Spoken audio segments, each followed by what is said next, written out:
Hello, hello, hello. What it be, what it do, what it is. That is my very cluttered television. I'm trying to find a decent angle that doesn't have like a... Oh, I could have just, I guess I've done that, but still. Hi! Still figuring things out this morning. Yesterday was a day, okay?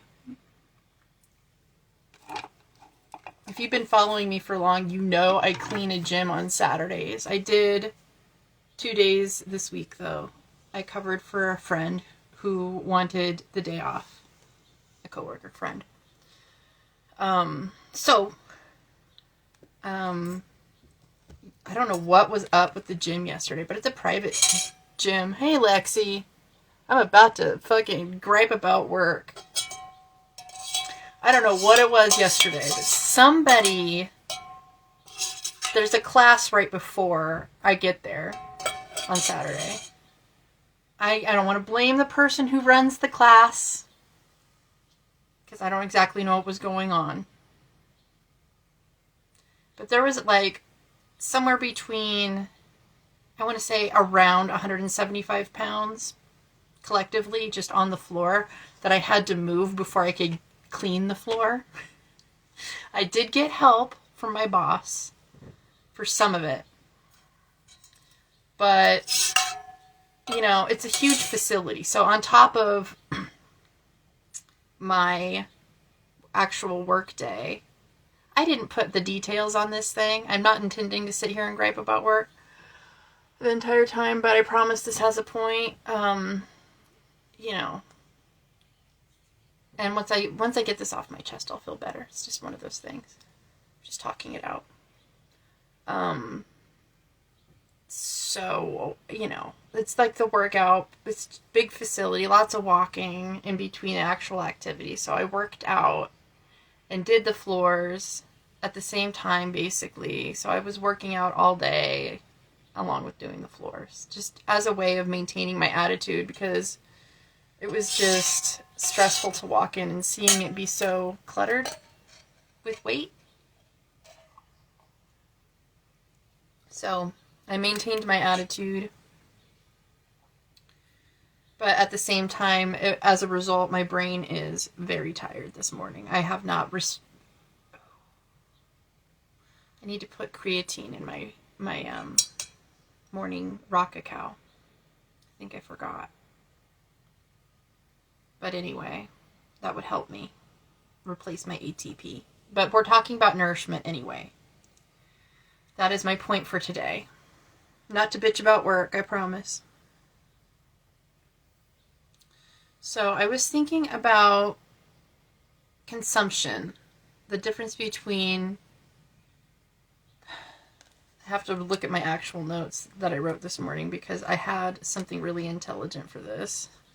Okay, so consumption versus nourishment. This goes with everything. Okay?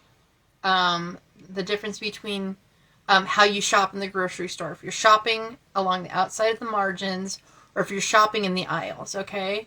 If you're shopping in the aisles, it's likely you're eating a lot of processed food. If you're shopping along the margins, you're probably more likely to be eating whole foods, especially if you have your eyes open and read ingredients, okay? Back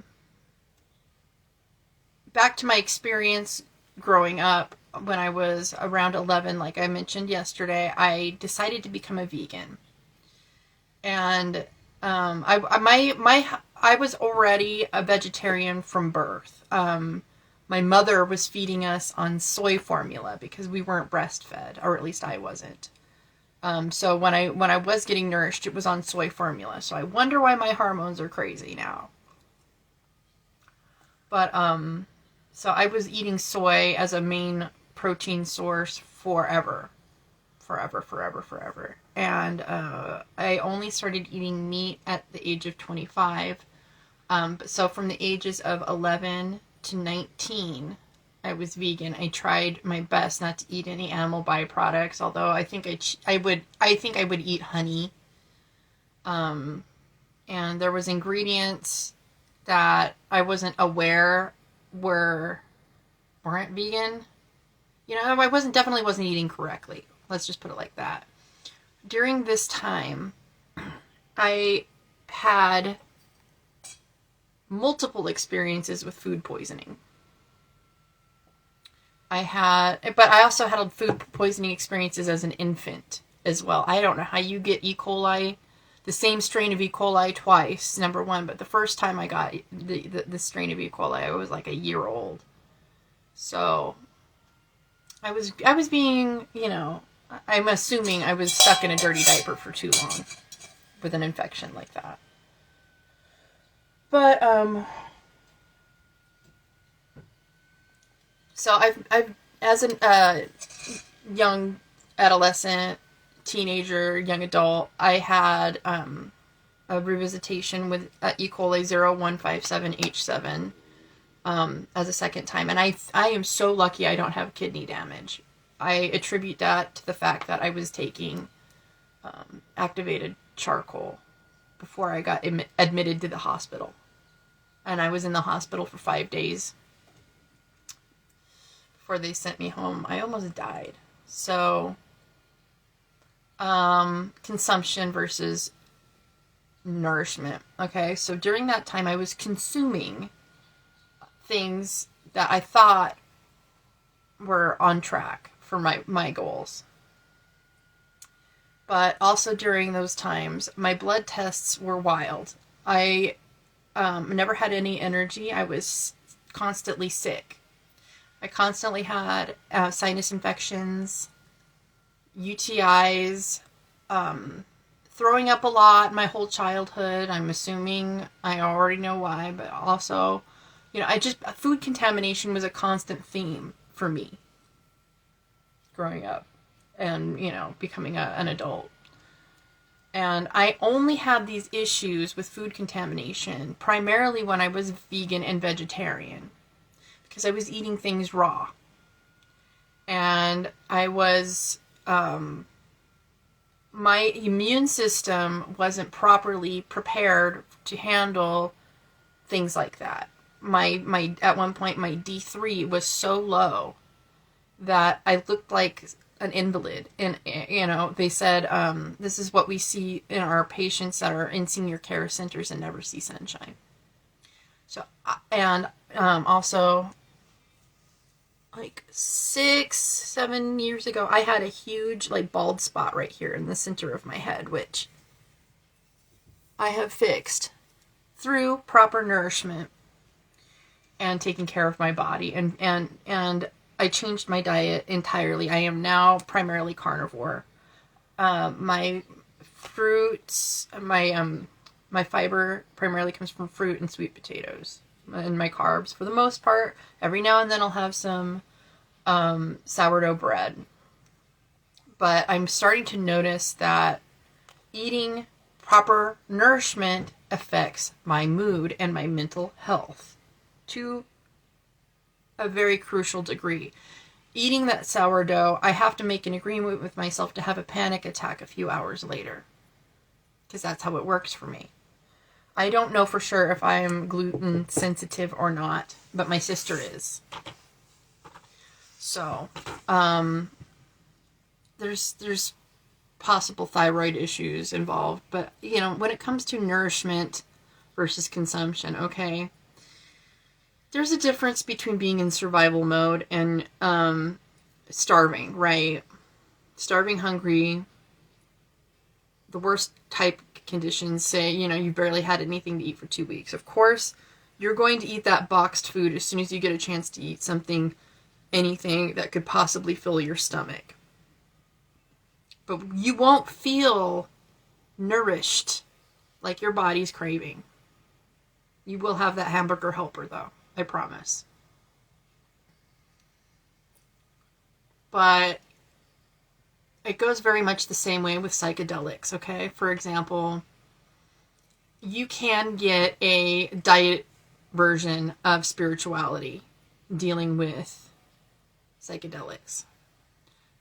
And in a lot of ways, you need to force open. Some people need those parts of their brain to be forced open, because of programming, childhoods, traumas, you have to find a way to unlock those pieces of yourself.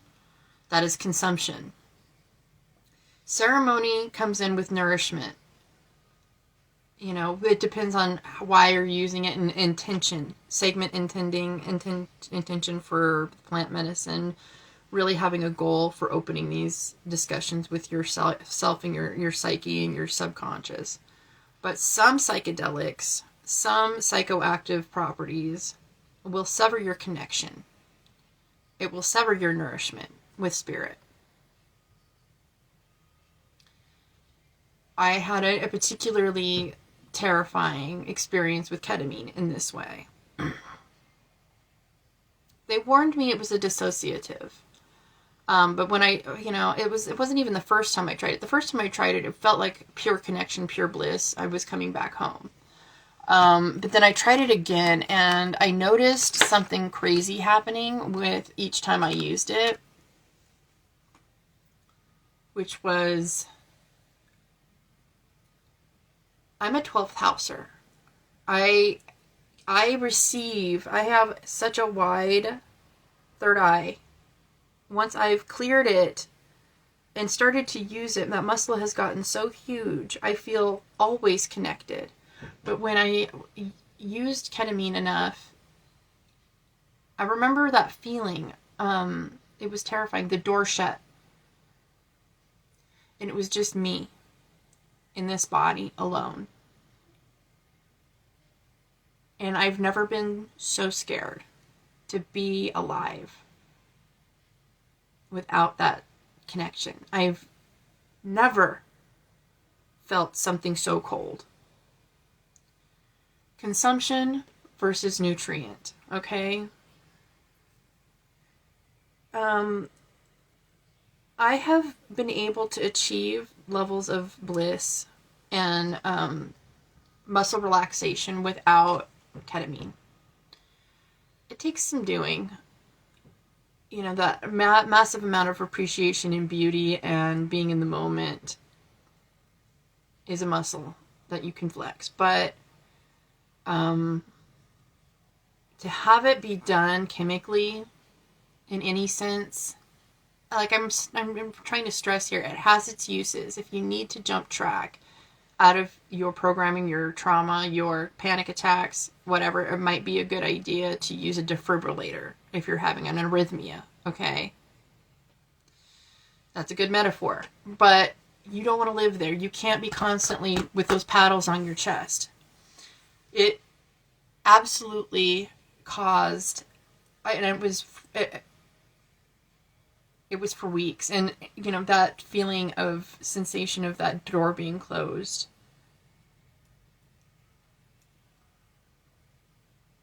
was the closest thing I've ever felt to displeasure from spirit. Like a feeling of shame for exploring certain parts of my psyche. Like I was severely punished for abusing a pathway. And this was one of the first times I ever felt like I didn't know if I would come back.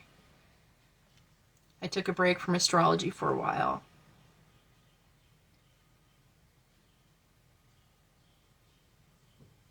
And I've never used it since because I'm absolutely terrified of it. So, consumption versus nourishment.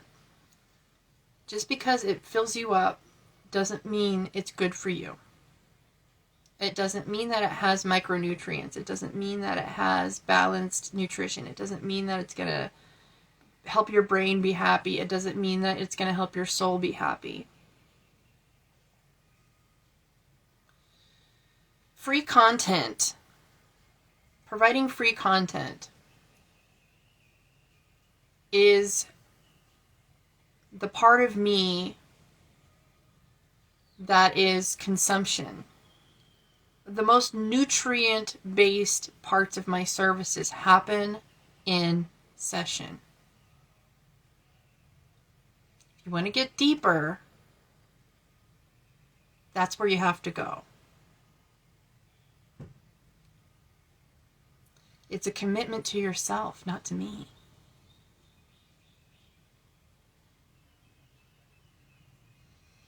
So, listen.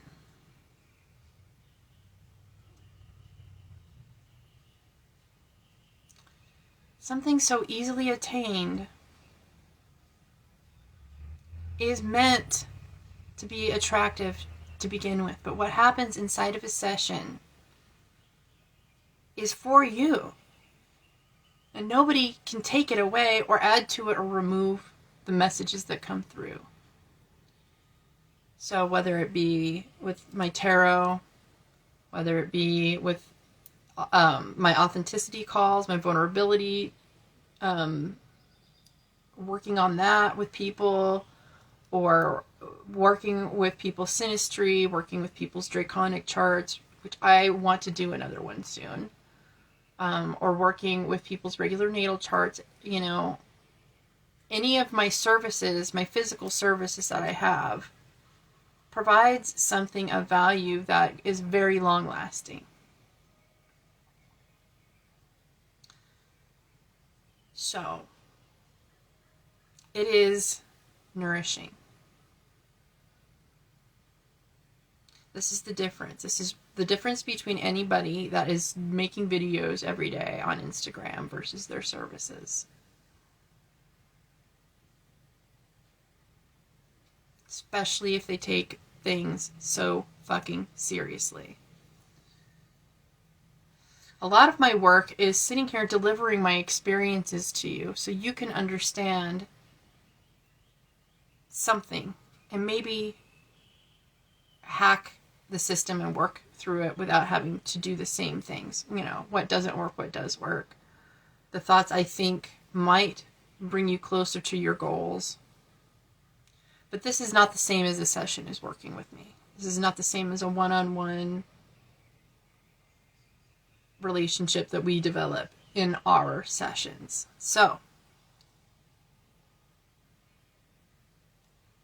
when I use another illustration before I go. It is Sunday, by the way.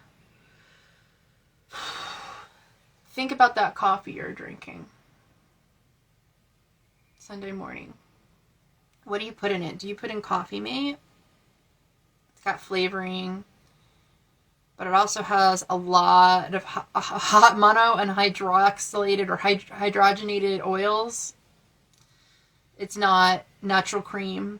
It's not, it's processed food. It's not very nutrient rich. You could be using heavy cream and collagen instead. You could absolutely, for flavor, there's other things you can flavor your coffee with, like raw cacao. It's beautiful. You have cinnamon. You have pumpkin pie spice. You know, you have options, but you're picking Coffee Mate. Do you know what that's doing to your insides, consuming-wise, nutrient-wise, in the morning? A little magnesium, a little heavy cream, a little collagen. It would do so much better for your body with your cup of coffee in the mornings. A little creatine, which I'm obsessed about getting in my body right now because I'm so fucking tired. You see what I'm saying? Consuming versus getting yourself nourished. When I used to go to church, I would get my consuming in, but the nourishment happened in nature, always. Pay attention to where you're really getting your nutrients from in life. There's always a trade-off for convenience. That's my thought for Sunday. I love you guys. See how this angle works. I don't hate it so far. But anyway, we have some R&R to do. I already did my lunges this morning, though. Got right back on the horse after a full day yesterday of working out. My body is so sore, but I still did some walking lunges this morning. So me and my body, we are getting nourished. That's what's up. All right, nourish your spirit. It's Sunday. I love you guys.